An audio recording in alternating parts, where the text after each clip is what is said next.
मैं गया एनडीए से सिर्फ और सिर्फ एक व्यक्ति की वजह से था, और वो व्यक्ति मेरे प्रदेश के सम्मानीय मुख्यमंत्री आदरणीय नीतीश कुमार जी हैं।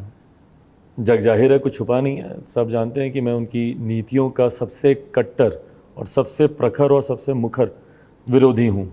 उनके साथ मिलकर काम करना मेरे लिए कभी संभव नहीं है। और मैं 2014 में हम लोग एनडीए का हिस्सा तब बने जब मुख्यमंत्री नीतीश कुमार जी उस गठबंधन से अलग हुए। अगर वो 2013 में अगर अलग नहीं होते तो संभवतः 2014 में हम लोग कभी भी एनडीए का हिस्सा नहीं बनते, मुख्यमंत्री नीतीश कुमार जी के रहते हुए। 2017 में जब वो पुनः एनडीए गठबंधन में वापस आए तो ये एक असहजता ना सिर्फ मुझ में बल्कि मेरे पिता में भी थी। वो भी नहीं इस अलायंस के साथ कंटिन्यू करना चाहते थे, with Nitish Kumar ji being there as the part of an alliance. तो उस वक्त भी हम लोगों ने भाजपा के शीर्ष नेतृत्व के सामने अपनी चिंताओं को रखा था। उस वक्त के भारतीय जनता पार्टी के राष्ट्रीय अध्यक्ष आदरणीय अमित शाह जी, मौजूदा गृह मंत्री, उनके कहने पर और प्रधानमंत्री जी के हस्तक्षेप करने के बाद यह निर्णय लिया गया। उस वक्त प्रमुखता से हम लोगों को कहा गया कि भाई आपका अलायंस हमसे है, हमारा अलायंस किससे है उसकी चिंता आप मत कीजिए, बट आप हमारे साथ रहिए और कहीं आपकी भावनाओं को या आपकी नीति सिद्धांतों को कोई ठेस नहीं पहुंचेगी। विश्वास दिया गया था and was the reason why we continued. But वो डिफरेंसेस थे और मुख्यमंत्री जी की जो कार्यशैली है, लोकसभा के चुनाव में हमारे सारे प्रत्याशियों को गठबंधन में रहने के बावजूद उन्होंने हराने का प्रयास किया। और उनकी जो नीतियाँ रही हैं, भाई मैं नहीं मानता और मुझे नहीं लगता कि कोई भी अगर बिहारी यहाँ पे है, मुझे नहीं लगता कोई भी इस बात से सहमत होगा, एक सरकार की नीति नली गली बनाना नहीं हो सकती। That can be the part of government agenda. सात निश्चय योजना का मैं जिक्र कर रहा हूँ। भाई सरकारी योजनाएं बड़ी होनी चाहिए। आपको आईटी जॉब, आईटी सेक्टर्स की बात करनी होगी, इंडस्ट्रियलाइजेशन की बात करनी होगी, कृषि प्रधान प्रदेश है मेरा, आपको किसानों की बात करनी होगी, बाढ़ सुखाड़ की समस्या का परमानेंट समाधान, एजुकेशनल हब बनाने को लेकर आपको चर्चा करनी होगी। बट जिस राज्य में सरकारी एजेंडा ही सात निश्चय नली गली बनाना, तो राज्य कैसे आगे बढ़ सकता है? और मैं इसके खिलाफ था। मैं चाहता था कि मेरे Bihar first, Bihari first vision document को भी सरकारी एजेंडे का हिस्सा बनाया जाए, जो कि साफ मना किया गया मुख्यमंत्री के द्वारा। And was the reason why when I realise कि भाई ये मुख्यमंत्री कभी विकास की राह पर चल ही नहीं सकते।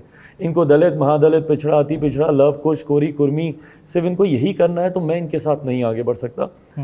उस वक्त हम लोग एनडीए से बाहर हुए मुख्यमंत्री नीतीश कुमार जी की वजह से, पर भारतीय जनता पार्टी से मैंने कभी कोई दूरी नहीं बनाई।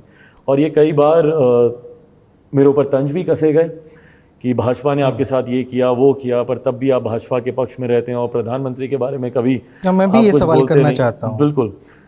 तो खैर मैं जब आप ये सवाल करेंगे मैं और गहराई से इसका जवाब दूंगा, बट ये बातें तमाम तरीके की आज मैं समझना चाहता हूँ कि आखिर वो क्या दुख दर्द है। अच्छा, अगर आप समझना चाहते हैं तो मैं उसका भी फिर इसी के साथ जवाब देता हूँ। हाँ, तो मैं इसको थोड़ा अपने तरीके से पूछ लेता हूँ कि आप एनडीए में शामिल हो गए, ठीक, आपको पता था कि उस समय प्रधानमंत्री चाहते या कोई ऐसा हस्तक्षेप होता तो शायद आपके घर से आपके सामान को यूं बेकदरी से बाहर नहीं किया गया होता। वो तमाम विजुअल्स मैंने देखे, लेकिन सबसे ज़्यादा दुख देने वाला अगर मेरे लिए कुछ था तो वो आपके पिता की तस्वीर जी, जो कि गेट के बाहर पड़ी जी। ऐसी स्थिति में आप फिर उस पार्टी के साथ एसोसिएट हो रहे हैं, आप कह रहे हैं कि हम एनडीए को मजबूत बनाने के लिए साथ आए हैं। ऐसा क्यों हुआ कि आपके घर से आपको बाहर? पहली बात तो मेरी लड़ाई एक घर, एक बंगला, एक मकान की नहीं है। मेरी लड़ाई लंबी है। मैं बिहार फर्स्ट, बिहारी फर्स्ट की बात करता हूँ, अपने राज्य को विकसित राज्य बनाने की सोच रखता हूँ। ऐसे में अगर मैं व्यक्तिगत लड़ाई को प्राथमिकता दे दूँ कि भाई मेरे साथ ऐसा क्यों, मुझे घर से क्यों निकाला गया, या मेरे कई लोग कहते हैं कि भाई परिवार के टूट में भी ये भूमिका रही वो रही, उस वक्त भी चाहते तो ना आपका परिवार टूटता ना आपकी पार्टी टूटती, कई तरीके की बातें। पर मेरी भाई लड़ाई ही नहीं है, ये सारी चीज़ें मेरी प्राथमिकताओं में ही नहीं है। मेरी लड़ाई बड़ी है और ख़ास तौर पर मेरा विश्वास मेरे प्रधानमंत्री जी पर इतना अटूट है और वो अटूट होने के कारण है। मैंने कई बार इस बात को मैंने कहा, मैं अब वापस कनेक्टिंग द टू, जहाँ पे मैंने पिछले जवाब को छोड़ा था कि मेरे ऊपर तंज कसे जाते थे कि भाई आप क्यों प्रधानमंत्री जी के ऊपर आप कोई टिप्पणी नहीं करते। भाई मेरे प्रधानमंत्री मेरे साथ एक ऐसे समय पर खड़े रहे जब मैं अपने जीवन के सबसे कठिन दौर से गुजर रहा था। व्हेन पापा वाज इन हॉस्पिटल, वो एक ऐसा समय है जो मेरे लिए मुश्किल था और उस वक्त एक परिवार के सदस्य के तौर पर प्रधानमंत्री जी मेरे साथ खड़े थे। दिन में 2-2 बार देश का प्रधानमंत्री डायरेक्टली आपके मोबाइल पे आपको फ़ोन करते हो, आपके पिता का ना सिर्फ हालचाल जानते हो बल्कि डॉक्टर्स क्या सजेस्ट कर रहे हैं और सेकंड ओपिनियंस में क्या सजेशंस आ रहे हैं वो आपके साथ वो साझा करते थे। तो एक परिवार के सदस्य के तौर पे जो व्यक्ति मेरे साथ दिन रात खड़े रहे, मैं बहुत नाशुक्रा होऊंगा भाई कि मैं सिर्फ 10 दिन के बाद उनको कोसने लग जाता, उल्टा सीधा बोलने लग जाता। क्यों? क्योंकि मैं उस अलायंस से बाहर हो गया।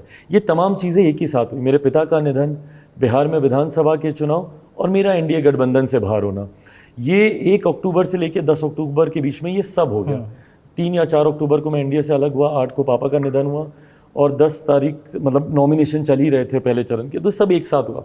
तो मैं बहुत नाशुक्रा होता कि अगर मैं ये सारी बातें करने लग जाता और मैं भूल जाता कि कैसे मेरे प्रधानमंत्री ने मेरे साथ वो खड़े रहे।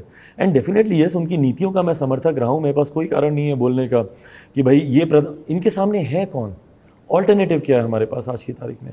और जिस तरीके से प्रधानमंत्री ने देश विदेश में भारत का नाम ऊंचा, कार्य कम ज़्यादा डिबेटेबल हो सकते हैं, आप उस पर ज़रूर बहस कर सकते हैं, बट विकल्प में सामने कौन है ये तो आज की तारीख में कोई चेहरा नहीं है ना सामने। तो ऐसे में मेरा वो विश्वास मेरे प्रधानमंत्री पर, ये कारण रहा कि मैं कभी एनडीए से वैसे अलग नहीं हुआ।